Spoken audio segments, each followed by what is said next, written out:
संविधान के बारे में तो कभी बोलना ही मत, क्योंकि जिस आदमी ने संविधान बनाया था ना, हम उसकी जूती तक नहीं है। जितना वो पढ़ा लिखा इंसान था, जितना वो पढ़ा लिखा इंसान था ना, हम उसकी जूती के लेवल के नहीं है लोग। और हम संविधान की बात करते हैं। संविधान का भाई से कितने अनुच्छेद है ये बताइए पहले आप मेरे को। मैं बता रहा हूँ कितने अनुच्छेद है, पहले एक बार इनसे ये बताइए। मुझे नहीं, चलो मुझे नहीं पता कितने अनुच्छेद है, सच बता रहा हूँ जो साफ कहना।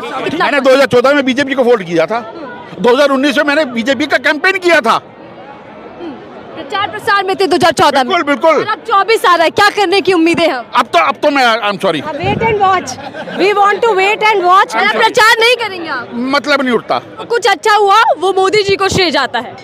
मतलब ऐसा कुछ अच्छा हुआ नहीं है जो मोदी जी को श्रेय जाए। मतलब आपको 10 साल का काम ही नहीं दिखा? कुछ किया हो तो दिखा। कल ही तो पीएम मोदी बोले हैं कि 10 साल का रिपोर्ट कार्ड सामने है। मोदी जी के बोलने से तो कुछ भी, मोदी जी तो पता नहीं क्या क्या बोलते हैं।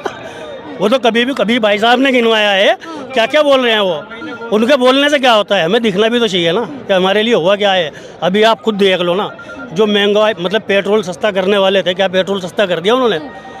100 करोड़ रोजगार देने वाले थे, 2 करोड़ रोजगार देने वाले थे, 2 करोड़ रोजगार नहीं दिए। ठीक है जी, पेट्रोल सस्ता करने वाले थे, किया। काला धन लाने वाले थे, लाए। 100 स्मार्ट सिटी बनाने वाले थे, बनाई। 15 लाख बोल रहे थे, दिए। तो मोदी जी के बोलने पे क्या होगा? लेकिन सबसे बड़ा एक्शन तो ले रहे हैं ना पीएम मोदी, भ्रष्टाचारियों पर कार्रवाई, जेल के भीतर भ्रष्टाचारी। हाँ, मोदी जी बिल्कुल भ्रष्टाचारियों पर कार्रवाई करते हैं। और वही भ्रष्टाचारी जब मोदी जी के पास जाते हैं तो वो वॉशिंग मशीन में धुल गया। 15 लाख कैसे आए? 1 मिनट, 15 लाख कैसे आए मैं बताता हूँ। इधर आइए भाई साहब, जाने आइएगा, बातचीत करते। सुनिए, 15 लाख की बात कर रहे हैं। ये जो दिल्ली का केजरीवाल है ना, इनने फ्री की लगा के एक के साथ ये 15 लाख में करेंगे। मैं आपको बताता हूँ 15 लाख कैसे है। आज 14 लेन के एक्सप्रेस वे बन रहे जो 70 साल में नहीं बने, उससे डबल बना के दे दिए मोदी जी ने। अब करके अभी इनको थोड़ा भाई साहब, बिल्कुल मोदी की गारंटी है। हमें तो 2014 के बाद पता चला कि भाई साहब हमारा देश आजाद हो चुका। वो कंगना दीदी ने बताया कि 2014 के बाद हम लोग आजाद हुए, हमारे को आज़ादी भीख में मिली। हमें तो पता नहीं था कि भगत सिंह जी जो थे, उनके चंद्रशेखर आजाद जो थे, या फिर लाल बहादुर शास्त्री थे, महात्मा गांधी थे, वो सब बेकार थे। वो तो कंगना दीदी ने बताया हमारे को, भीख में मिली हमारे को। तभी तो एक बात बताता हूँ, तभी तो वक्फ बोर्ड बन गया था। एक बात बताता हूँ, आजादी के बाद जो एक बात होता है, जिस संविधान की बात कर रहे हैं ना, संविधान आया था ना, तभी तो वक्फ बोर्ड बन गया था, तभी तो शरीयत आ गई थी। क्यों आया फिर? भैया आप हिंदू मुसलमान पर जा रहे हैं, वो मुद्दों पर बात कर रहे हैं, मुद्दों पर बात करते हैं। भाई साहब एक मेरी बात सुन लो।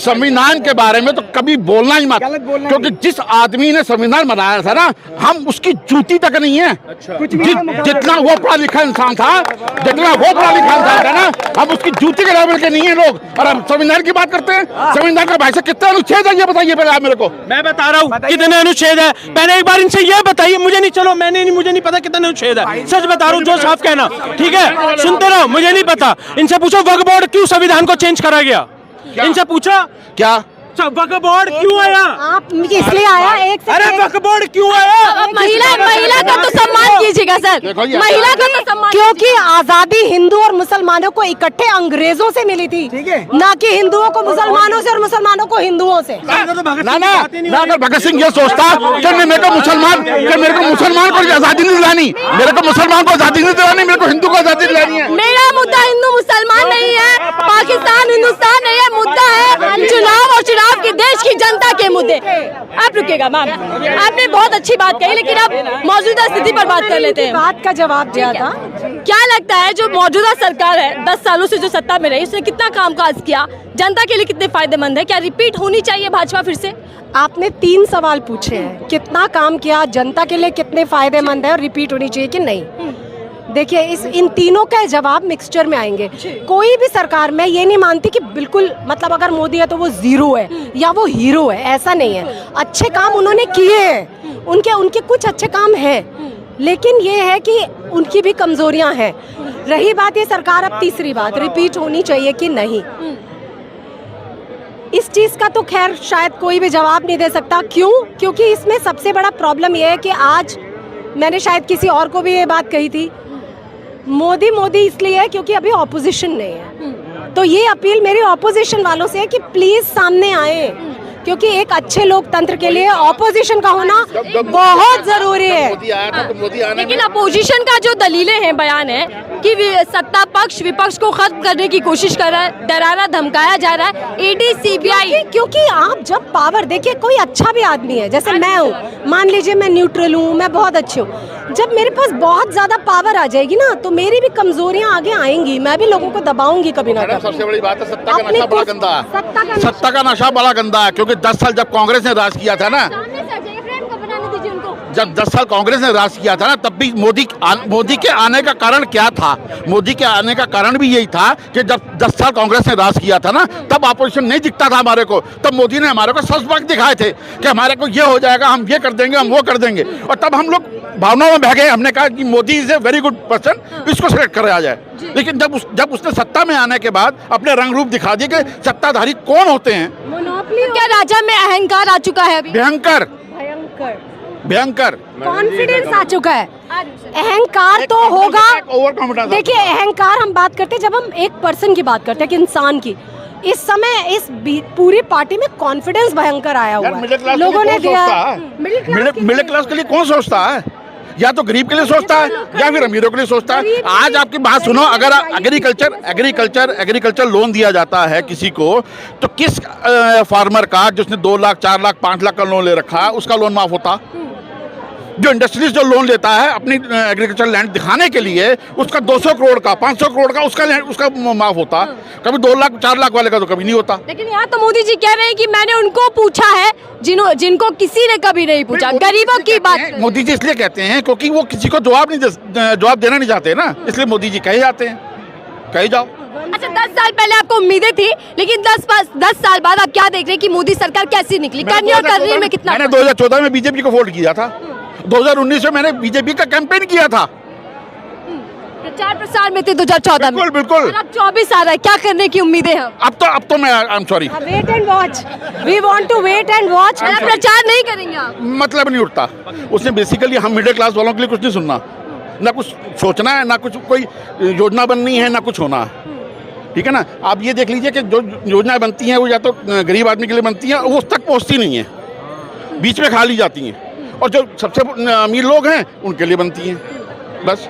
बीजेपी सरकार में क्या हो रहा है? अमीर और गरीब, क्या ये खाई बढ़ती जा रही है? ऑफ कोर्स वो दिख रहा, सबको दिख रहा, वो सबको दिख रहा, उसमें क्या कहने वाली कोई बात ही नहीं है। अगर देखिए वही पता है ना अभी आपको, मैंने मोदी जी तो कहेंगे, मोदी जी काहे नहीं कहेंगे ये बताइए आप? कि मैं गरीब परिवार से आया हूँ, मैंने बहुत गरीबी नजदीक से देखी, आंखों में आंसू आ जाते हैं। उन्होंने चाय बेची, चाय उनकी खरीदने वाला कोई नहीं देखा नहीं अभी तक। उन्होंने स्टेशन पे काम किया, वो स्टेशन अभी तक नहीं दिखा किसी को। They are still searching for station के वो स्टेशन कहाँ था।